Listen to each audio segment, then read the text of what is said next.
All right, yeah, I know I forgot to do the note. I changed duty stations this week.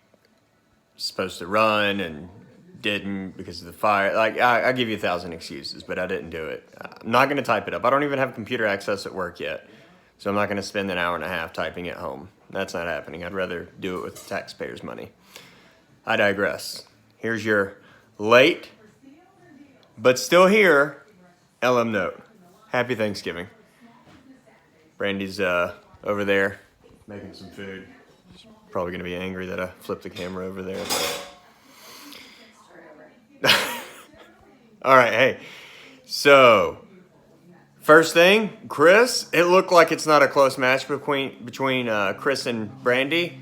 It was neck and neck. It was literally until the last second. And then he ended up blowing up with someone on Sunday night. Who was that? Stephon Diggs. That's who it was.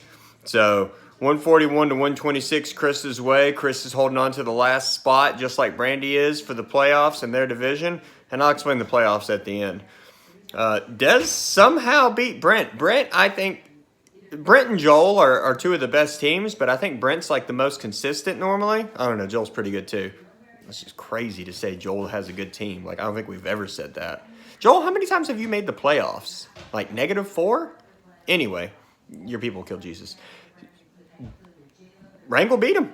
Rangel got 110 to 91. I mean, it helps that Marcus Mariota got 2 points, and it helps that Sterling Shepard's the least consistent good wide receiver in the league. But, hey, 152 or 110 to 91. Brent's still holding on to that second seed in his conference, though. Of course, I get beat by Sellers. Every single person when they play me, it could be freaking Sorry Turner, and he'll score 160 points when he plays me. So Sellers, yeah, you won. 161 to 152. It just, at the end of the day, it killed me that my quarterback that was throwing all those touchdowns was throwing them to Robert Woods and getting the yards there. I think ultimately that was my death. If you'd have started someone else, I might have had a chance, but couldn't. And now I got to go up against freaking Brent next week, who has James White off his bye. Ugh, don't want to play that one. Turner, big shocker, lost again to Dinsmore, who's kind of having an uncharacteristically bad year. He's, I think, in third place in his conference, but Turner lost. Dinsmore's still headed to the playoffs, but I doubt I see his team doing anything at all in the playoffs. Joey's team, 1 point in the Liberal Bowl against Joel is all the difference. Why is it that short? Well, let me tell you. Joel decided it was a good idea to start the defense versus one of the best offenses in the league, if not the.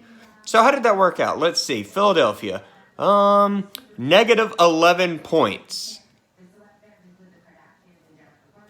This is why you always have bad teams, Joel, because of things like this, and because your people are cursed for killing Jesus.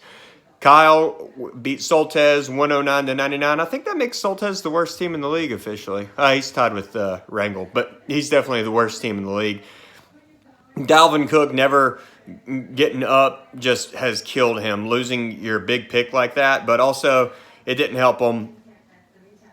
Benching Reed. I don't understand why you would bench Reed when Cook hasn't done much. Cook still got a touchdown, but had he started Reed, it would have been a lot closer of a match. Still lost. That's with Tyreek Hill's league high of 43 points, 109 to 99. Kyle takes it. Kyle is tied for first in our conference, and there's been several questions to me. I'm going to pull up the standings here about how the playoffs are going to work.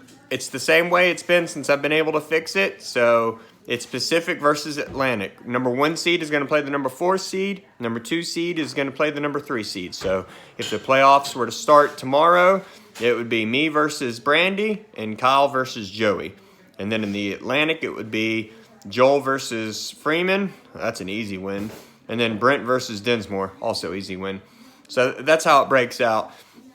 As far as this week, we already know I play Brent. Brandy's going up against Sellers, which will be tough because he's kind of on a tear. Luckily for all of us, he's going to miss the playoffs. Dinsmore playing Soltez. That should be an easy dub. Probably the game of the week is going to be... Wait, did I just read off the wrong week? I sure did. Sorry. Brandy's going against the original Balls Deep championship game. Dinsmore. Probably be a good match. I'm going up against Brent, like I said. Turner's going up against Sellers. Sellers will easily win that one. Joey and Chris will probably be game of the week. Chris is expected to just destroy him, but Joey's team has this weird habit of scoring way more points than they're supposed to. Another good game is going to be Kyle and Joel. For some reason, like Kyle's team is not good, but for some reason, when people play him, they score like -4 points. And then the frickin' who cares who wins bowl in Rangel versus Soltez, like, I don't think anyone at all whatsoever. Like, All right, well, that's it. Everyone eat to their heart's content. Watch football games. Go Panthers.